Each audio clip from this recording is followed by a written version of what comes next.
critical reflections where we really got the glasses feel and look for the city that we wanted to have. We also got the ability to not have the walls and be able to look into other zones and feel like you were part of a city that was continuing on across the horizon rather than running into a tunnel. You know. I know. I know you know. She also does sonic fencing, which is my favorite feature. It's my absolute favorite feature. And my idea. Which is why I did. But at the end of the day, you know, I mean, we were able to tell a story with the artwork. I mean, when people initially got into know Pretoria and beta, everybody was like, wow, you know, it's really pretty and everything, but it's really sterile. And we're like, yeah, that's what we were going for. You know, and then we moved on into Imperial City and we sold this, you know, much more urban environment, and then we moved on into Metropolis and we sold this kind of neglected industrial base that we wanted. Yeah, exactly.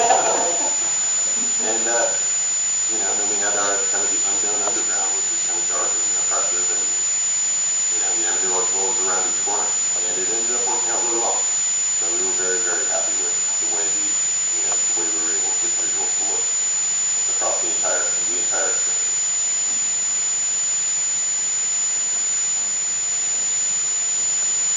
So sorry, I was looking at my picture. So at the end of the day, Paragon, obviously, as a studio, this is our premier expansion as a studio. We put out issues before Paragon Studios, but this is our first released expansion. And we wanted to make sure that we were really setting the bar high for ourselves. And we wanted to make sure that we met it. And we, as a studio, are incredibly proud. We are like chest-thumping proud of going rogue expansion. Obviously, Going Rogue was a really successful execution of us as a studio because we started out with a very small team when we started thinking about Going Rogue. And we have obviously, as you can see, grown. But we maintained our vision, like Nate said, and we had a goal and we met it. And I love this professional attitude towards future creep because that's actually going to segue what I'm going to talk about next. But we actually did have some really hard decisions that we needed to make if we were going to get this game out on time. We had set a date, we needed to get it out, and there were times where I'm like, you know what? We want all of this stuff. We can't have it and still ship it on time. And we had to make some sacrifices. And the sacrifices in the end were actually worth it because we had the time to do the iteration, as Nate mentioned, and really put out a polished product. You can go ahead. Yeah, we have the feature creep that we have one thing, you know. Yeah. So let's talk a little bit about our mission factions, shall we? So we kind of wanted to introduce mission factions as a new story tool. We knew at the beginning when Joe and I and Matt were originally talking about Pretoria, we knew it was going to be a totalitarian government and Cole was going to be in charge. But at the time our original plan was kind of to keep it simple. Heroes were resistance, villains were loyalists, and we had a very simple plan for the structure for missions. We were just going to have 3 types, just neutral missions for both, resistance missions, and then your loyalist missions. That was going to be it. But then we started drinking our own Kool-Aid because what usually happens is designers go out for lunch and they start talking about ideas and things start creeping into conversations and hey, wouldn't it be great if? And that's where the whole conversation is about, you know, factions within factions. You know, good heroes versus bad heroes, good villains versus bad villains. And, you know, not all loyalists are the bad guys. Not all resistance are the good guys. And this kind of presented an opportunity. And that's where the splintered factions kind of came in, the extremist groups like the Powers and Responsibility and the Wardens and the Crusaders. And so I remember listening to these conversations and just going, you guys are insane. There's no way we can do this. Give you a handshake. We just kind of scrap the whole idea all together. But at the same time, we were listening to a lot of the feedback at like HeroCon. We were watching the forums.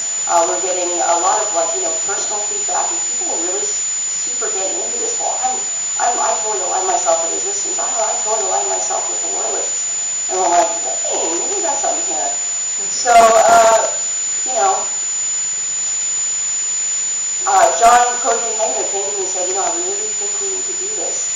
And after my head exploded and with myself on my shoulders, I said, you know what, if we want to put out an amazing product and we really want to sell Pretoria and we really want to sell Going Rogue as an entire expansion, as a theme for the expansion, we just got to bite the bullet and do it.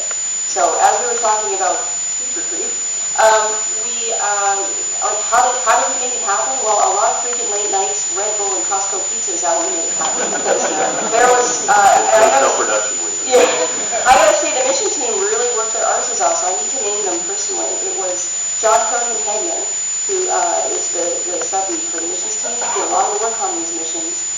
Sean and Dr. Ion McCann, and obviously you guys were talking about we were talking about the TIP missions earlier. Well, that's Sean Pittman, and they worked their arses off. Now Joe started with a lot of the initial feedback, and these guys really took it and ran with it, and obviously, based on the feedback we've gotten, it was certainly worth it.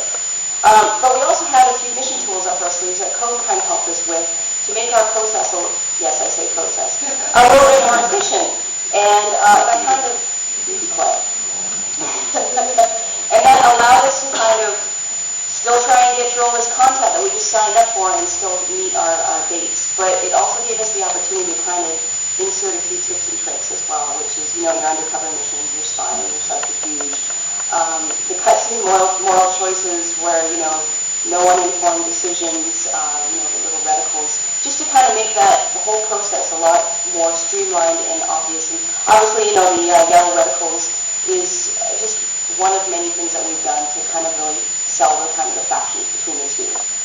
And yeah, it was going to take a lot of work, and we put our, guts into it. So I guess the question was it worth it? Well, obviously it was worth it because we have listened to a lot of the feedback, and people have said, you guys have really changed your game when it comes to mission content in City of Heroes, City of Villains, and Going Rogue.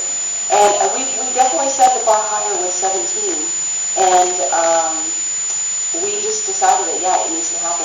We need to maintain that. And this was kind of cool because it gave players not the, okay, well, you're the hero that, rescues the kitten out of the tree, and you're the villain that, blows up the building. Now we're kind of feeding that, well, my character really isn't that kind of hero, or my villain really isn't that kind of villain, or, you know what, I'm loyalist, but I'm not a Cole. I actually believe in what Cole's doing, so I don't see myself as the bad guy. Why are you painting me as the bad guy? And so we really kind of, it's like, okay, now it's like we've been to the next level, but it is really the kind of a blending between the shades of gray. And we want to make sure that those decisions that you guys made, when you make your moral choices, were going to be tough ones. We didn't want to make it really easy for you because then it's not a choice, right? And then there's the quote that I found on the internet. H.G. Wells or Morocco, I don't know. All right. So that's Going Rogue, and that's basically where we were at today with Going Rogue. But you guys probably want to know what's next. So we have And that's the end of the presentation. Thank you very much. Hit the ropes. So what is next is issue 19. It's our follow-up to Going Rogue. I believe it was PAX last year, we said it was going to be Incarnate. That's changed a little bit. There was a lot of stuff we tried to cram into Going Rogue that has now become the focal point for issue 19. And Melissa named issue 19 in a moment of brilliance. As soon as she said it, we all knew that was the name. And that is Alpha Strike. Thank you. All right, so Alpha Strike concentrates on the Incarnate system. The Incarnate system starts off with the Alpha Slot. The Alpha Slot, to give you guys some history on it, is the very first part of making your level 50 more powerful. There's many slots within the Incarnate system. The Alpha Slot's the first one. We had actually had this in the Going Rogue beta for a month or so, and we got a lot of feedback on it. And a lot of the feedback was like, I want a better way to unlock the Alpha Slot, and I want something to do with the Alpha Slot once I've unlocked something new, right? So we're like, that's excellent feedback. There's no way we can do that and still keep going on.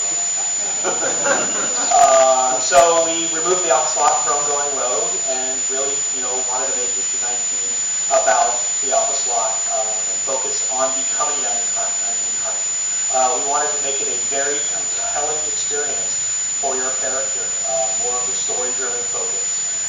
We wanted to also give you the lore behind what an incarnate is and what being an incarnate means in the City of Hero universe.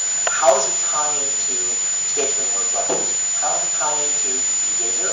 How does it tie into, the coming storm? All of this stuff, we wanted to, focus all the lore of the incarnate system and have one unified vision and to present that to the players and how their character becomes more powerful. So what's issue 19 going to have in it? Like I said, there's going to be that alpha slot unlock story arc. This is an arc that you want to take at your level 50, that at the end of it you will unlock your alpha slot and you can now begin the process of powering it up and earning incarnate abilities for it. We also have the Alpha Strike Taskforce. This is content that you can do with your alpha-enabled characters for you and your friends. A familiar face will be handing out this task force. We'll have their image on the next screen. And we're going to have more tip missions. The tip missions we had were great. Some of the best content we've done, morality-wise. A lot of players finally are like, I finally feel like a villain doing the tip missions. We're like, excellent, we're going to need more of that. We basically had just enough tip missions to push you over to the other side if that's what you want to do. But we know that there's a lot more tip missions out there that we can do.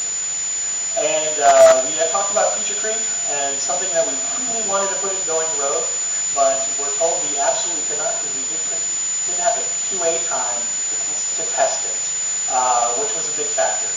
We had all these missions to test, all these new power sets, and things like that. So it was like, Castle and I begrudgingly said, okay, you can put in issue 19. That is the fitness school.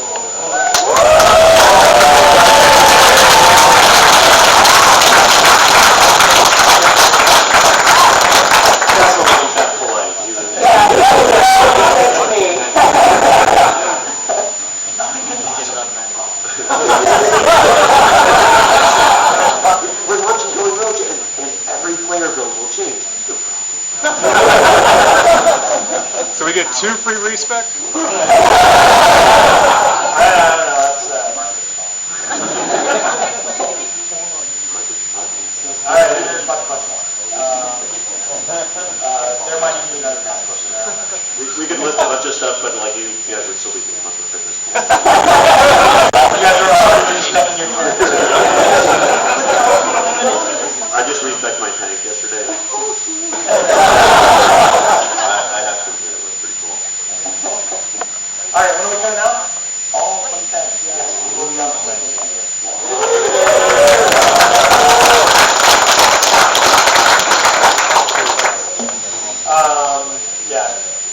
Sean McCann has been doing work on the outside unlock story arc in the task force.